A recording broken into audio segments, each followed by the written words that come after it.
அரசு போக்குவரத்துறை என்கின்ற துருவை உருவாக்கியது கலைஞர். மின்சாரம் அனைத்து கிராமங்களுக்கும் செல்ல வழித்திட்டம் அமைத்தது கலைஞர். 1500 பெயரை கொண்ட கிராமங்களுக்கு சாலை வழித்திட்டம் அமைத்தது கலைஞர். தமிழ்நாடு குடிசை மாற்ற வாரியம் அமைத்தது கலைஞர். குடிநீர் வடிகால் வாரியம் அமைத்தது கலைஞர். இலவச கண்ணோலி திட்டம் கொடுத்தது கலைஞர். பிச்சைக்காரர் மறுவாழ்வு இல்லம் அமைத்து தந்தது கலைஞர். கைரிக்ஷா ஒழித்து இலவச சைக்கிள் ரிக்ஷா கொடுத்தது கலைஞர். இலவச கான்கிரீட் வீடுகள் ஒடுக்கப்பட்டோருக்கு கொடுக்கும் திட்டம் வகுத்தது தலைவர் கலைஞர். குடியிருப்பு சட்டம், வாடகை நிர்ணயம் போன்றவை கொண்டு வந்தது கலைஞர். இந்தியாவிலேயே முதலில் காவல்துறை ஆணையம் அமைத்தது கலைஞர். பிற்படுத்தப்பட்டோர் மற்றும் தாழ்த்தப்பட்டோருக்கான துறை அமைத்தது கலைஞர். அரசியலமைப்பில் பிற்படுத்தப்பட்டோருக்கான அமைப்பை அமைத்தது கலைஞர்.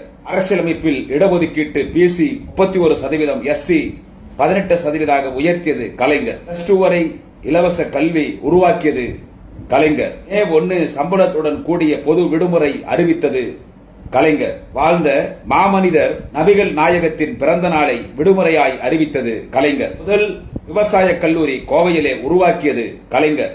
அரசு ஊழியர்கள் குடும்ப நல திட்டம் தந்தது கலைஞர்.